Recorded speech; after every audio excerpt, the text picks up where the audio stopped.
This is Doug Coyle. I'm here with Ryan Fitzgerald, General Manager of New Orleans Gold. How you doing, Ryan? I'm doing great, Doug. Ryan, I want you to talk about what it's like to be a general manager of a professional rugby team. You're building a team from scratch, Sure. so it's quite different than probably other general managers go through. And help us fill in this. Yeah. So the good thing about I was Tim Falcon, our owner, hired me on in February of 17, and we've always had as a former player here as well with New Orleans, and we've had a team here since 1973 as far as our men's club goes, and have a good base there. And now for this major league level, the Major League Rugby level, we still have a very good local crop here as well. And then but how it started, we kind of had a clean slate as far as roster wise, as far as like for the Major League Rugby level. So yeah, these past months it's been a lot of recruiting, scouting, getting on the road.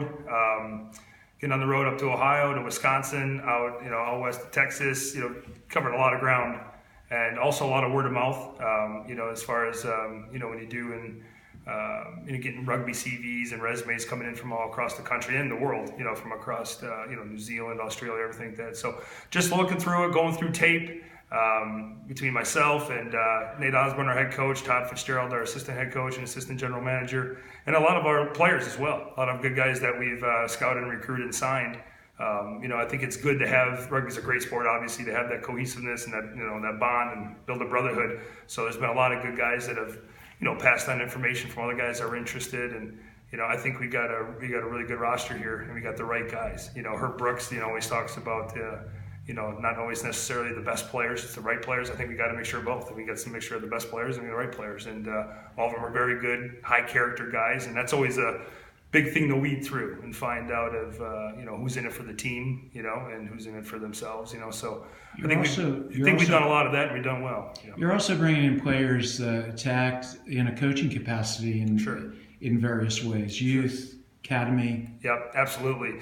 Starting with our own team, Hubert Biden, so has a lot of experience, starting off at our front row, but also kind of heading up and helping out as a, veteran leader, coming up on 50 caps here with Canada, very good at the front row level. And is exactly as far as our players, Zach Striffler, who did a lot up in Ohio with the youth program, and Taylor Howden, who came from the Tiger Academy in Ohio. So that plus our local guys and all of our players helping out at the high school level and coaching during our downtime and days off, all the way down to our youth program. We have camps and clinics in the off season and stuff. So it's going to grow, going to build that bottom up. It's going to be a really good tool to have. And bringing this Major League Rugby team in town in New Orleans starts that and gets the momentum going.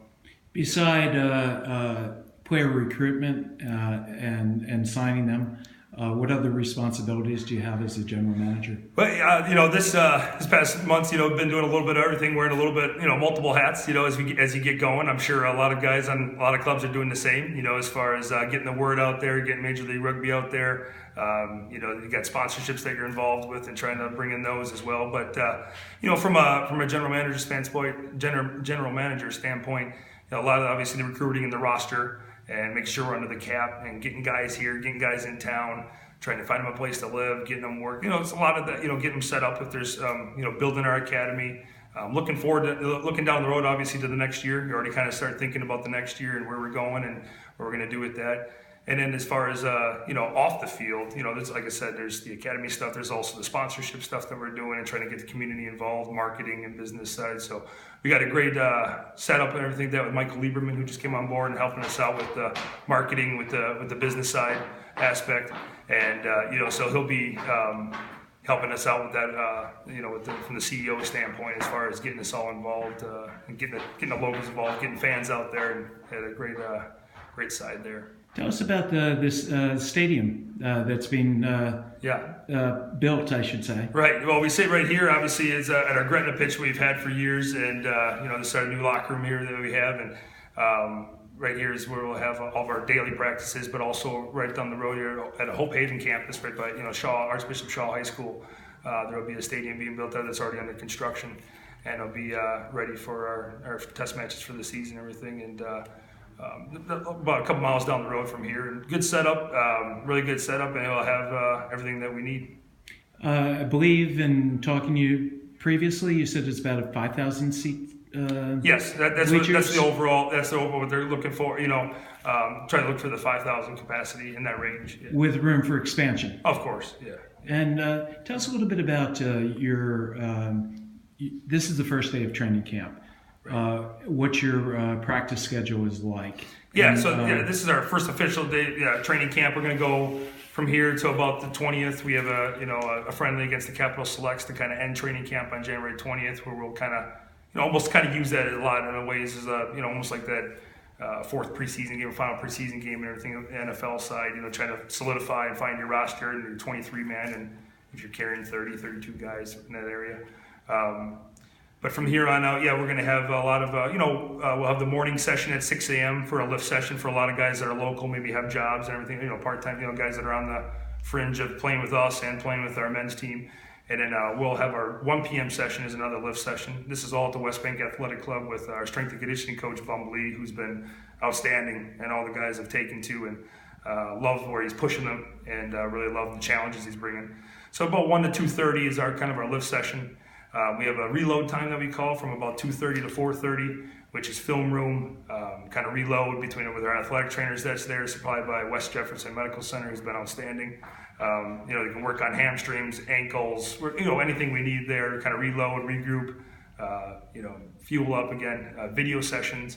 And then around 4:30, 4:45, we'll get to the pitch to get taped up and start our 5 p.m. training session. It probably goes, give or take to about 6:30, 7 o'clock. Just depends on obviously the flow. From right now for camp, we'll probably, that'll probably be the normal every day.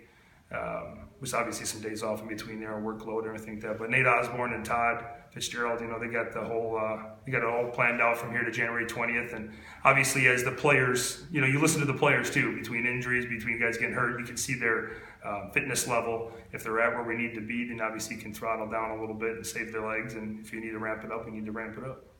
Well, I appreciate spending time with us, and good luck in the season. Thanks a lot, Doug.